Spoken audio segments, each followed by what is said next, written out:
we're not putting the heating on just yet. I've just dropped the kids off at school. When we were in the car, Alba started having a huge tantrum. So much so that she made herself sick. So there was like vomit on her tights and I couldn't turn the car around and go back and change her because we would have arrived at school late. So I just continued on, and then when we got to school, she just like, she didn't want to go in, and between that and the vomit on her leg, I was like, well, you can just stay at home today. So I've got Alba at home with me today to say hi. So, I mean, she's no bother. She's a little angel. I mean, it's absolutely no problem having her at home at all. I love you so much. But she does need to go to school to learn, don't you? Alba doesn't like school very much, but we do need to go to school because we need to learn how to read and write, don't we? Yeah? Anyway, one day off at home with mummy will not hurt, I suppose. Honestly, life right now, there's just a lot of stuff happening, you know? I think I told you I wanted to go back to work and my work sacked me because there was no work for me. And they gave me termination benefits, which is amazing. That is gonna help us so much. But I'm also entitled to unemployment benefits. It's different here in Spain. It's all to do with how many years you worked for and how much money you earned. The maximum amount of time that you can get unemployment benefits for is 2 years. And in order to get those 2 years, you need to have worked more than 6 years. So then if you only worked for like a year, you're only entitled to like a few months unemployment benefits. If you worked for 2 years, you might get 4 months unemployment benefits. It's based on how much you worked before you got sacked. And it's the same with the amount that you get. So if you earned like loads of money and you paid loads of taxes, then you'll be entitled to higher unemployment benefits. Anyway, they've just completely messed up my unemployment benefits. According to them, I'm only entitled to 1 year instead of 2 years. I'm entitled to less money every month than I should be. It's a mess. And then, so like they sent me like what I'm entitled to, and I wrote a big letter saying no, this is all wrong. And then all of a sudden I look at my bank account and the unemployment agency has went and transferred an obscene amount of money into my bank account. And obviously, like, you know, I can't just not say anything because this money does not belong to me. In an ideal world, I'd just keep my mouth shut, keep the money and go on a lovely holiday. But I can't do that, you know. I went and I said to them, look, you've transferred me this money that obviously doesn't belong to me. And they're like, oh yeah, you're right. You better give us that back. And I'm like, I better. But you can't just do it now. You have to give us the money back when we tell you. So for the past like 3 weeks, I've had this money in my account. I'm not allowed to give it back to them for another week. And it's making me feel very uncomfortable. Every minute of every day, I'm looking at my bank account to make sure this money's still there, to make sure it hasn't just disappeared, because I have to give this back to them. So I'm walking about with like crap tons of money in my account that's not mine. It's just not nice. And you want to look at your bank account and see the money that you have in your bank account so that you can budget your life. Whereas if you've got all this money in your account that's not yours, it makes it difficult to manage your own finances. So yeah, that's what's going on now. Next week I have to go and give the money back, and then apparently they're going to explain to me why my unemployment benefits are so low.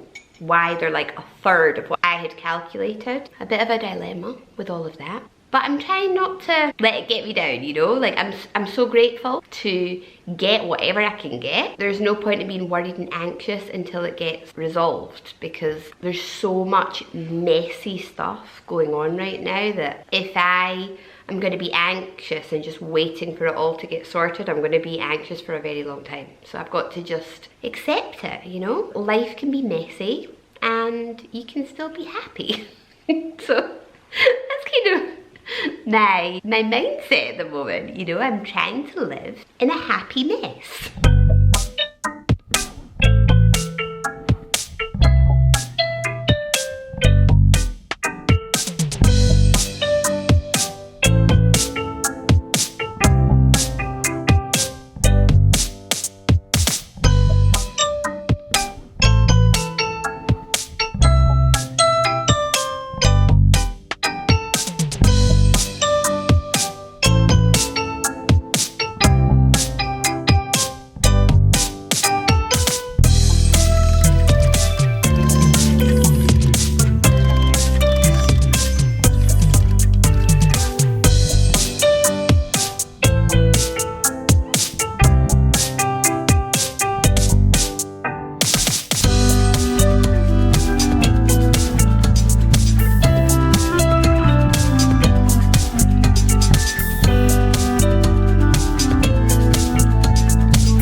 making lunch. I've made sandwiches for everyone. I'm in such a cooking rut at the moment. Literally, I'm just making sandwiches for lunch every day, or pasta, or I'm buying ready-made omelette in the supermarket and serving that. Like, I'm ashamed of it. My cooking has gone to shit. Like, I'm not cooking and I feel really bad in it. I need to like cook nice meals for my family because there's so much stuff going on and I'm just like thinking and worried and there's no time because I'm constantly just sorting out all the stuff that needs to get sorted out. Then I'm not spending a lot of time in the kitchen, and I want to, like, when all of this gets sorted out, I want to like get into a routine of making like good meals, especially because it's getting freezing, you know, so you want like good hearty meals, not a sandwich for lunch. Not a lunch I am proud of, but a lunch nevertheless. So in the last video, I said that John's dad died, and that has been horrific, you know, like death is like that. It hits you every single day. Like every day you wake up and it hits you again, and you don't actually accept what's happened until years and years after. My dad died 15 years ago now, and I'd say maybe after about 10 years, like, it sunk in. But it took me 10 years to accept it. So yeah, that's been really hard. It's been really hard on John. It's been really hard seeing him upset. And then for a very, very long time, we have been trying to sell John's flat, but it's been hard because we rent it out. So in order to sell it, it means having the flat empty for months while you're trying to sell it. And that means not receiving rental income for months. So we've never really been able to properly try and sell it for a good few months because we can't afford to lose all those months of rental income. A few months ago we talked to John's tenants and we said, how about you guys try and sell it? We'll pay you for your work and you can show it to people. They weren't interested. They were like, no, we don't want people coming in our house. Basically, it's because they want to buy it, which is amazing for us because it means, you know, we don't have to show it to people. The tenants can just buy it and that's that. I think they are going to buy it. Don't want to get my hopes up because with this economic climate, banks don't want to give loans, but we're in the process of trying to sell John's flat, which is another stress, and it's a lot of paperwork and all of this, and it's playing on my mind. But again, just try and think positively. It will happen, and if it doesn't, it's because it's not meant, you know, with the rising interest rates and everything. And this stress of having a rental property, we just don't want that anymore. We just want to try and sell it and own just the house that we live in, and that's it. We're all about a simple life. We're just simple people. We don't want a lot in life. We just want our little house and no problems. So hopefully, you know, we can achieve that. A simple, stress-free life. So we're at the train station and I am parked in a terrible place. There's like 5 cars that can't get out because of me. It's impossible to park at the train station at this time. Like, there's no spaces. I left the car in this terrible place while I ran in to hand in a form, because here in Spain, if you have 3 or more children, you're classified as a large family and you get discounts on transport. You've got to fill out a form and hand it in. So that's what I've just done. Just handed in this form. I mean, to be honest, I'd never use the train or the metro because we live like in the country, in the outskirts. I go everywhere in the car, but it's still nice to have it, you know, like if at any point I do need to get the train or get the metro, it'll be nice to have this discount card. And I'm taking advantage of being in this area to pick up some food, because I don't know if you've heard of this app. It's called Too Good To Go. It exists like all over the world, so it'll exist in the UK and in America as well. If a restaurant or a supermarket is just about to throw out food, instead of throwing it out, they sell it to you for like a quarter or a third of the price. So you can pick up really cheap food. Obviously the food needs to be eaten that day, or you can just put it in the freezer and freeze it on that day, which is what I do. And it's a good way of just like picking up cheap food. Where we are now, there's this like bakery. It's like this industrial bakery that bakes cakes and things for supermarkets, and I've managed to like buy some food off them. So we're gonna go and pick it up now. I mean, this is the thing, you have no idea if it's nice. You have no idea what they're gonna give you, so it could be crap. But fingers crossed, we're gonna see what they give us. Oh my god, the amount of food that I got. So I originally bought, I think, 3 packs, because if I'm gonna go somewhere and buy this food, then I don't just want to buy 1 pack. I want to take advantage of going there and petrol going there and everything to buy quite a lot of packs. So I originally bought 3, and he gave me like the huge big boxes of food. He gave me so much. So I was like, Jesus, okay, I'll just buy the other 4 packs that you have. In total, I bought like 7 packs of food, which was 35 euros in total, because each pack is 5 euros. But for 35 euros, the amount of food that I've got, like the boot is full. I'll show it to you now, but it's ridiculous. Like that is such good value for money. Like I think all that food would have maybe cost 150? I don't know, but like loads. So I'm just going to fill up the freezer. Amazing. This application is really good for saving money.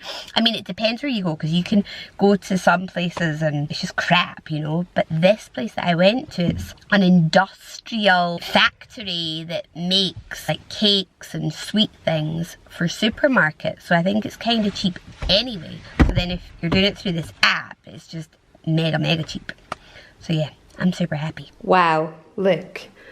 Okay, so these 2 like massive big cake things, biscuits, a ridiculous amount of, I don't know what they're called, palmeras in Spanish, but like cake things. Look at that. An entire box full of like muffins.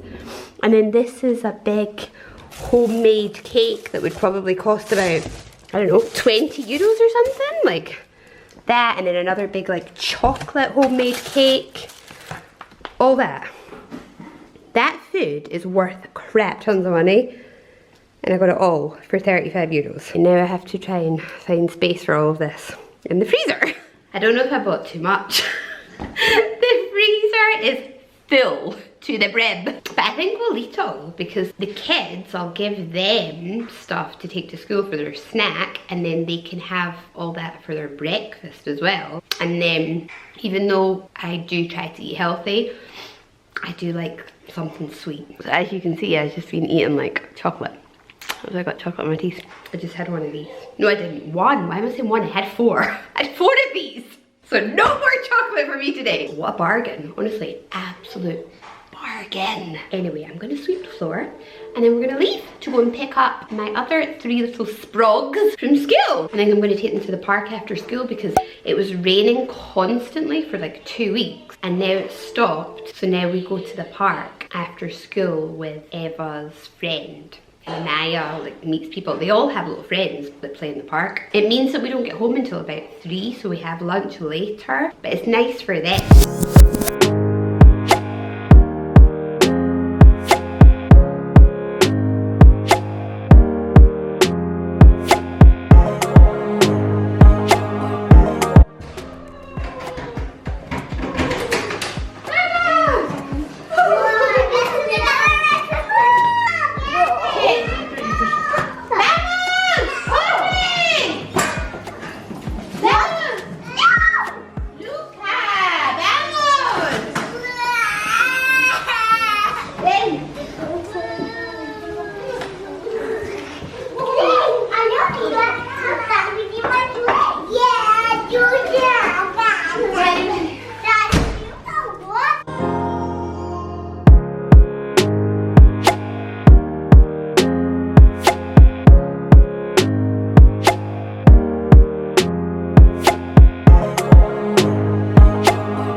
In the best little village ever. John just came and told me, right, that the mayor has come and just like given us this. He's just given everyone free plants, saying like, Merry Christmas, we hope that 2023 is going to be the best year ever for you. I'm like, oh my god, that is so sweet. Like, when does that happen? When does the mayor of your village just come and like give you Christmas presents? And I was saying that I really wanted one of these beautiful like Christmas plants. I was gonna buy one. And now look, we just got one. That's actually made my day. Like, I'm so happy.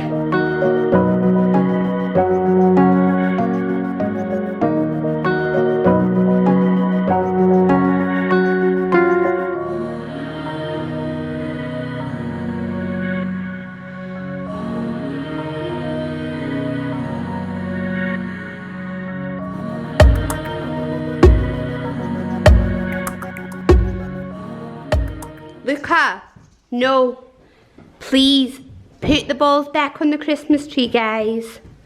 Yeah, it's not me, it's her. Luca, please stop taking the balls off the Christmas tree. Yeah! I am exhausted after doing Eva's homework. She got so much homework, and the thing is, Eva's so intelligent, she's able to do it, but her head is in the clouds. So it's like all of her math book, wrong, wrong, wrong, wrong, and then I sit down and do it with her and she's perfectly able to do it. She just has her head somewhere else. So it's pretty infuriating, but it's fine. We will get there. We'll keep working hard and we'll get there. Talking about you and how you are, you know, you're very, very clever, but you have to try and concentrate. No, don't put glue. Right, anyway. We're going to go, but thank you very much for watching this video, and we'll see you in the next one.